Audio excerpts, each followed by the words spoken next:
Hello मेरे दोस्तों, आप सभी को लर्निंग मोड में स्वागत है।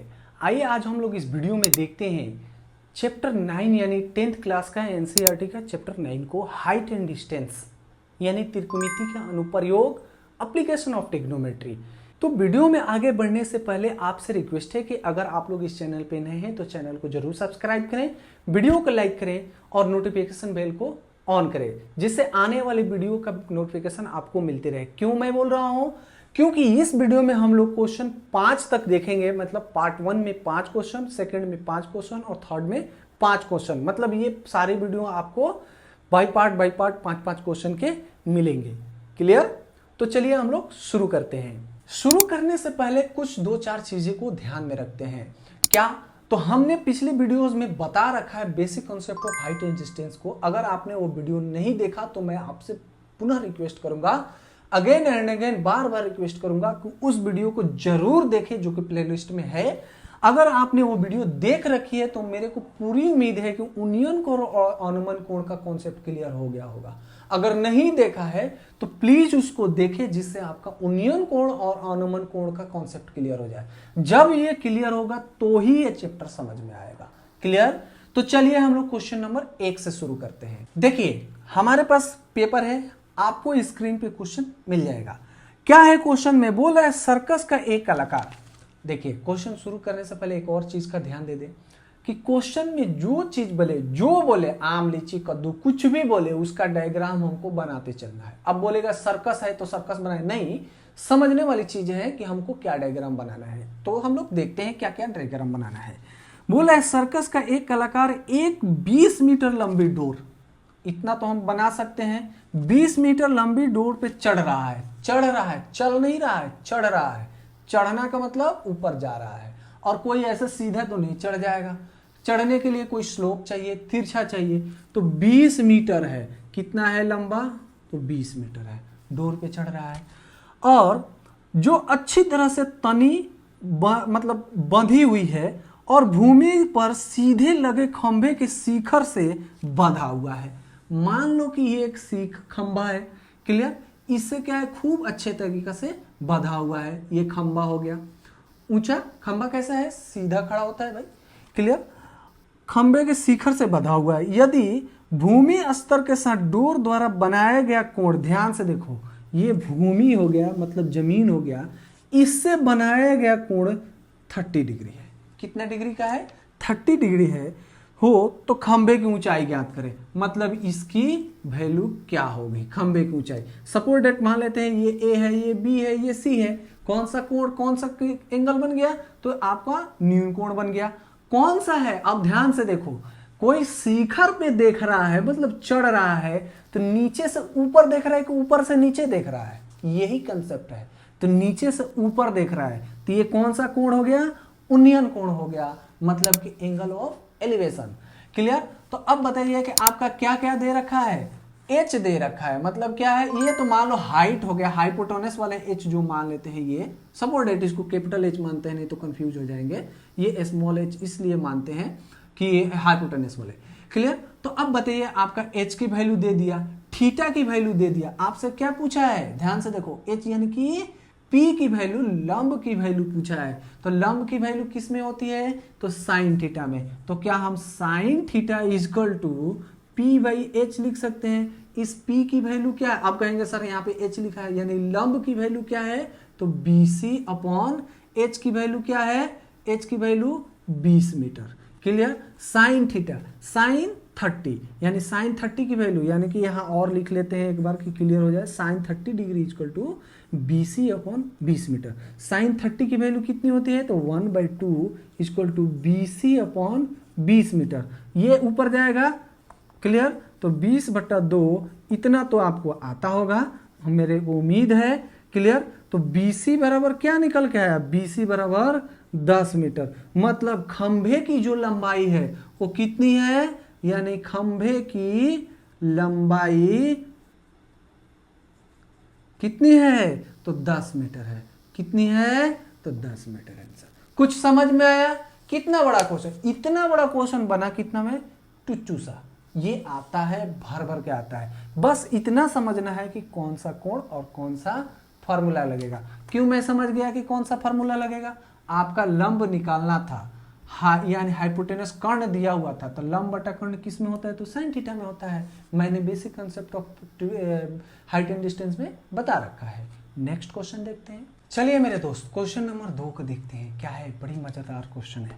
बोल रहा है कि आंधी आने से एक पेड़ टूट जाता है। पेड़ है, मान लो कि ये पेड़ है, हमने फर्स्ट क्वेश्चन में क्या बताया था, जो पूछे उसका डायग्राम बनाते चले थोड़ा बहुत कि समझ में आए। टूटा हुआ भाग इस तरह मुड़ जाता है कि पेड़ का शिखर जमीन के छूने लगता है, यानी कि अगर आंधी आया टूट गया तो ये शिखर आकर क्या किया, जमीन को छूने लगता है और इसके साथ 30 डिग्री का कोण बनाता है, 30 डिग्री का 30 डिग्री का कोण बनाता है। पेड़ के पाद बिंदु मतलब बेस पॉइंट की दूरी जहां पेड़ का शिखर जमीन को छूता है 8 मीटर है। कितना है, 8 मीटर है। तो पेड़ की ऊंचाई ज्ञात करो। देखो इसमें समझने वाली क्या बात है कि पेड़ था, टूट के गिर गया, तो अब क्या करेंगे बच्चे, फटाक से कि एच की वैल्यू निकाल के छोड़ देंगे। लेकिन अगर समझे, इस चीज को समझे क्या, तो यही पेड़ ना टूट के गिरा है, मतलब कि यहां से यहां की ऊंचाई पता करना है। ये जो टूट के गिरा है इसका भी मतलब कि ए बी प्लस ए सी की वैल्यू निकालना है। ए बी का तो निकालना है, जो टूट के गिरा है ये भी तो पेड़ ही पहले था, मतलब यहां तक ऊंचाई थी कि नहीं, इसकी थी, तो इसका भी वैल्यू निकालना है, ए और ए सी का। क्लियर। तो सबसे पहले चलिए हम इसका निकालते हैं। निकालने के लिए अगर एच का निकालें तो ध्यान से देखो, आधार दिया है, लंब निकालना है, तो लंब और आधार किसका रिलेशन होता है, तो tan थीटा का। तो tan थीटा इक्वल टू लंब बटा आधार होता है। लंब की वैल्यू p बाई बी, चलो इंग्लिश में भी लिख देते हैं, इंग्लिश में पढ़ा देते हैं कि समझ में आ जाए। p की वैल्यू क्या है, ए बी है, और इसकी क्या है, बी सी है। तो बी सी की वैल्यू tan 30 की वैल्यू कितनी होती है, तो 1/√3, ये याद होना चाहिए। क्लियर। और P की ए बी की वैल्यू कितनी है, नहीं पता है भाई मेरे दोस्त, नहीं पता है। बी सी की वैल्यू 8 मीटर, यानी ये इधर जाएगा तो 8/√3, ये तो हुआ ए बी की वैल्यू, एक निकाल दिए। अब हमको किसका निकालना है, ए बी का वैल्यू निकाल दिए, ए सी का निकालने चलेंगे, यानी कर्ण का निकालने चलेंगे। आधार दिया है, कर्ण पता करना है, तो cos 30 निकाल सकते हैं क्या, cos थीटा बराबर क्या होता है, b/h, b की b/h, हमको h ही तो निकालना है, b की वैल्यू तो दिया हुआ है, h की वैल्यू क्या है, ac है। ठीक, cos 30 की वैल्यू क्या होती है, √3/2 और 8/ac। अगर ac इधर जाएगा तो क्या होगा, 16/√3। अब बताओ हमको क्या निकालना था, कुल ऊंचाई ए बी प्लस ए सी, यानी कि ए बी प्लस ए सी। तो ए बी की वैल्यू कितनी आई थी, तो 8/√3। अब ए सी की वैल्यू क्या है, यानी कि 16/√3। अब बताओ दोनों का अंडर रूट लघुत्तम क्या होगा, √8 प्लस 16, यानी कितना होगा, 24/√3। देखो यहां तक भी लिख देंगे मीटर में तो ये गलत नहीं है, लेकिन इससे आगे अगर हम समझे तो क्या 8 गुणे 3/√3 है क्या, तो √3 से √3 बार में कट जाएगा, क्यों, 3 इक्वल टू √3 इंटू √3 होता है ना, तो एक √, इससे कट गया, तो क्या बचा, 8√3 मीटर। ये देखो बच्चे क्या करते, यहाँ क्या कंफ्यूज हो जाता, फट से इसका हाइट बचा हुआ नहीं पूछ रहा है, पूरे पेड़ की तो ऊंचाई पूछ रहा है, तो पेड़ की ऊंचाई जो टूट के गिरा है उसका भी तो ऊंचाई निकालना है, यानी ए बी प्लस ए सी, तो 8√3। क्लियर, समझ में आया। तो नेक्स्ट क्वेश्चन देखते हैं। देखिए क्वेश्चन नंबर 3 थोड़ा सा बड़ा है, लेकिन जो जितना ही बड़ा क्वेश्चन होता है वो उतना ही आसान होता है। क्यों, जितना बड़ा क्वेश्चन रहेगा उसमें डेटा ज्यादा मिलेगा और आसानी होगी। तो चलिए हम लोग देखते हैं। एक ठेकेदार बच्चे को खेलने के लिए एक पार्क में 2 फिसलन पट्टी लगाना है। फिसलन पट्टी आप देखे होंगे जिसपे बच्चे उसको क्या करते हैं, फिसल के नीचे जाते हैं, फिर आते हैं चढ़ के, फिर फिसल के नीचे जाते हैं। क्लियर, जो आप देखे होंगे पार्क में या कहीं खेल के मैदान में भी गए होंगे, वहां भी बच्चों के खेलने के लिए जो लगाया जाता है फिसलन पट्टी, या आजकल स्कूलों में तो हर जगह मिल जाता है। क्लियर, फिसलन पट्टी लगाना चाहती है, बोले 5 वर्ष से कम उम्र के बच्चों, देखो 5 वर्ष से कम उम्र के मतलब छोटे बच्चों के लिए वह एक ऐसी फिसलन पट्टी लगाना चाहती है जिसकी शिखर 1.5 मीटर की ऊंचाई पर हो। मतलब शिखर जो है 1.5 मीटर हो, यानी कि ऊंचाई तिरछी नहीं पूछ रहा है, तो ये कितनी है 1.5 मीटर है ऊंचाई पर हो और भूमि के साथ 30 डिग्री के कोण पर झुका हुआ हो। क्लियर? यानी कि भूमि के साथ कितना है 30 डिग्री पे झुका हुआ है। क्लियर? अब बोल रहा है झुका हुआ हो, जबकि उससे अधिक उम्र के बच्चे के लिए, मतलब 5 साल से बड़े बच्चों के लिए 3 मीटर की ऊंचाई। कितनी ऊंचाई? तो ये 3 मीटर है। क्लियर? हो ऊंचाई पर एक अधिक ढाल की फिसलन पट्टी लगाना चाहती है जो कि भूमि के साथ 60 डिग्री पे हो। कितनी डिग्री पे हो? तो 60 डिग्री पे हो। कितनी डिग्री पे हो? 60 डिग्री पे। ये कितनी थी? 30 डिग्री पे हो।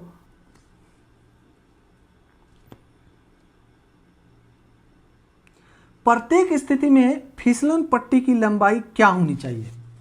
ध्यान से देखो, प्रत्येक स्थिति में फिसलन पट्टी की लंबाई, फिसलन पट्टी ऐसे ही होगी ना, तो इसी की तो वैल्यू पूछ रहा है। मान लेते हैं कि ए बी सी है, अगर ये डी ई एफ मान लेते हैं, तो ए बी सी यानी आपसे क्या पूछ रहा है? ए सी की वैल्यू क्या होगी, इसकी वैल्यू क्या होगी। क्लियर? और इसमें भी क्या पूछ रहा है? एफ डी की वैल्यू क्या होगी, यही तो पूछ रहा है आपसे। क्या है? एकदम सो सिंपल, एच की वैल्यू, यानी इसमें देखो ध्यान से, इसमें किसकी वैल्यू दी है? पी की वैल्यू दी है। तो पी और एच का रिलेशन किस में होता है? तो साइन थीटा में होता है। तो अगर हम साइन थीटा बराबर माने तो पी बाई एच। ठीक, साइन कितना है? 30 है, तो sine 30 degree equal to P की वैल्यू कितनी है? देखो थीटा से चिपका हुआ हो जाए तो ये आधार हो गया, ये आपका लंब हुआ, तो लंब यानी 1.5 मीटर अपॉन एच की वैल्यू हमको नहीं पता है तो हमको ए सी लिख देंगे।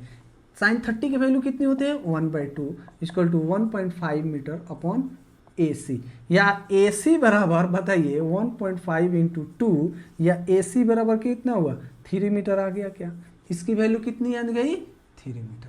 एक का तो निकाल दिया, एक का तेल निकाल दिया। दूसरा देखते हैं, अब उसमें चलते हैं। उसमें भी क्या है? आपका कोण दिया हुआ है, हाइपोटेनस निकालना है, कर्ण निकालना है, लंब दिया हुआ है, तो लंब और कोण किसका रिलेशन होता है? तो साइन थीटा। तो साइन थीटा इक्वल टू क्या होगा? लंब बटा कर्ण, यानी पी बाई एच। साइन कितना है? 60 है, तो sine 60 degree equal to P की वैल्यू दे रखी है 3, एच की वैल्यू नहीं पता है, डी एफ है। ठीक, तो साइन 60 की वैल्यू क्या है? क्या होता है? तो √3/2, 3/DF। अगर ये ऊपर जाए तिरछा तिरछी गुणा करें तो क्या होगा? DF। तो DF की वैल्यू क्या हो जाएगी बताओ तो? 3 गुणे 2/√3, या DF बराबर ये लिख सकते हैं, ये √3 से एक √3 में कट जाएगा, यानी 2√3। क्लियर? ये आपको निकल के आया, यानी इसकी वैल्यू ज्यादा होगी 3 मीटर और इसकी वैल्यू क्या आएगी? 2√3 आंसर। क्लियर? कोई दिक्कत? नो दिक्कत। समझ में आया? नेक्स्ट क्वेश्चन देखते हैं। देखिए 4 नंबर क्वेश्चन में क्या बोला है कि भूमि के एक बिंदु से जो मीनार के पाद बिंदु से 30 मीटर की दूरी पर है। एक कोई मीनार है, भूमि के एक बिंदु से मीनार के पाद, मतलब क्या? मतलब कि एक मीनार है। क्लियर? इसकी बेस पॉइंट से कोई दूरी है 30 मीटर है। कितना है भाई? 30 मीटर दूरी पर है। तो मीनार के शिखर का उन्नयन कोण, ध्यान से देखिए, अब आया बेसिक कंसेप्ट यहां पे लगेगा हाइट एंड डिस्टेंस का। उन्नयन कोण बोला, उन्नयन कोण का मतलब क्या है? नीचे से कोई ऊपर देख रहा है तो उन्नयन कोण बनेगा। किससे? तो क्षैतिज से, यानी यहां से कोई वस्तु को ऊपर की तरफ देख रहा है, ये तिरछा नहीं है, एकदम सीधा सीधा मान लो कि रेखा है। ठीक है, ये कितना बन रहा है? 30 डिग्री बन रहा है। तो आपसे पूछ रहा है तो मीनार की ऊंचाई ज्ञात करें, यही तो पूछ रहा है आपका। क्या होगा? मतलब मान लेते हैं ए बी और सी हो गया, त्रिभुज हो गया। अब बताइए आपको कुछ दिक्कत है क्या? नहीं है ना। पी है, बी है, थीटा है, कौन सा लगेगा? पी और बी किसका रिलेशन होता है? तो tan theta, P by B. Clear? लंब बटा आधार। तो tan कितना है? tan 30 degree equal to P की वैल्यू कितनी है? नहीं पता है, तो हम इसको AC लिखेंगे, सॉरी AB। ए बी, और बी की वैल्यू कितनी है 30 मीटर है। tan 30 का वैल्यू क्या होता है 1/√3 equal to A B upon 30, या इधर जाएगा 30 upon √3 equal to A B. तो क्या ये 10 × 3 लिख सकते हैं क्या? 10 या 30 ये काटने के लिए, तो क्या होगा, यानी कि अगर आंसर हम देखें तो ए बी इक्वल टू क्या होगा 10√3 आएगा। कितना 10√3 मीटर। ध्यान से देखिए, इसमें सीखने वाली क्या चीज थी, उन्नयन कोण किसे बोलेंगे, तो जो ऊपर देखेंगे और नीचे से ऊपर देखेंगे तो वो कोण क्या कहलाएगा आपका उन्नयन कोण। क्लियर, कंसेप्ट क्लियर हुआ। तो नेक्स्ट क्वेश्चन देखते हैं। इस पार्ट का आखिरी क्वेश्चन यानी 5 नंबर क्वेश्चन, भूमि से 60 मीटर ऊंचाई पर एक पतंग उड़ रही है। क्या कर रहा है, भूमि से कोई 60 मीटर ऊंचाई पे एक पतंग उड़ रही है। मान लेते हैं कि ये क्या है, पतंग है। क्लियर, कितना ऊंचाई पे है, तो भूमि से 60 मीटर पे है। भूमि से जमीन से 60 मीटर पे ऊंचाई पे उड़ रही है। पतंग में लगी डोर को अस्थायी रूप से एकदम मतलब जकड़ के है भूमि के एक बिंदु से बांध दिया जाता है। किसी बिंदु से, भूमि के एक बिंदु से क्या किया जाता है, मान लेते हैं यहां से पतंग की डोरी को क्या किया जाता है, भूमि के तल से बांध दिया जाता है। बांध दिया गया, ये डोरी को बांध दिया जाता है। भूमि के साथ डोरी का झुकाव 60 डिग्री है। भूमि से डोरी का झुकाव, भूमि से डोरी का झुकाव 60 डिग्री है। आप कहेंगे सर यहाँ पे क्यों नहीं लिए, तो ये भूमि थोड़ी ना है, हमको किससे लेना है, हमेशा एंगल हॉरिजॉन्टल से ही लेना है। इतना दिमाग में रखना है, किससे लेना है, हॉरिजॉन्टल से ही लेना है, वर्टिकल से कभी नहीं लेना है। तो ध्यान से देखो, हॉरिजॉन्टल से, भूमि से डोरी का झुकाव 60 डिग्री है। क्लियर, मान लेते हैं कि ये पतंग ए है, बी हो गया, ये सी हो गया। अब आपसे क्या पूछ रहा है, डोरी की ढील नहीं है तो डोरी की लंबाई ज्ञात करें। इसकी तो वैल्यू पूछ रहे हैं आपसे। अब बताइए, अब आपको क्या दिया है, एंगल दिया है। जब एंगल यहां दिया है तो ये क्या हो गया, लंब हो गया। तो आपको क्या निकालना है, कर्ण। तो लंब और कर्ण किसका रिलेशन होता है, तो साइन थीटा। तो साइन थीटा इक्वल टू लंब बटा कर्ण, यानी कि P/H। तो P की वैल्यू क्या है आपको पता है 60 मीटर, हाँ H की वैल्यू AC है। क्लियर, तो साइन 60 डिग्री इक्वल टू क्या होगा मेरा दोस्त 60/AC होगा। साइन 60 की वैल्यू क्या होती है, √3/2 इक्वल टू 60/AC। तो क्या AC बराबर हम अगर देखें तो 60 × 2/√3 लिख सकते हैं, या 20 × 3 × 2/√3। मैं क्यों 20 × 3 बार बार लिख रहा हूं कि 3 की वैल्यू √3 × √3 होती है। इसको सॉल्व करने के लिए मतलब कि √3 से एक बार में चला जाएगा, यानी 20 दूनी 40 √3। देखो √3 की वैल्यू क्या होती है 1.732। जब क्वेश्चन में बोल दे कि उसकी वैल्यू लिखना है तो ही लिखना है, नहीं तो अगर ये भी लिख देंगे यानी कि आपका आंसर क्या आएगा, डोरी की लंबाई क्या होगी, AC बराबर डोरी, और डोरी बराबर आपका क्या है, ध्यान से देखो डोरी बराबर क्या है, तो 40 √3 मीटर। क्लियर, कुछ समझ में आ रहा है इसमें, क्या समझ में आया, हमने क्या सीखा कि अगर उन्नयन कोण होगा तो ऊपर देखना है, और हमेशा क्या है अपने एक्सिस से जो भी कोण हमेशा हॉरिजॉन्टल से ही कोण बनेगा। वो basic concept of height and distance में मैं बता रखा हूँ। क्लियर, तो मुझे पूरी उम्मीद है कि आपको ये पांचों के पांचों एग्जाम्पल्स समझ में आ गए होंगे। अगर समझ में आए तो अगर चैनल पे नए हैं तो चैनल को जरूर सब्सक्राइब करें, वीडियो को लाइक करें, जिससे हमको मोटिवेशन मिलते रहे। क्लियर, तो हम लोग अब नेक्स्ट पार्ट में देखेंगे और 5 क्वेश्चन को। तब तक के लिए धन्यवाद।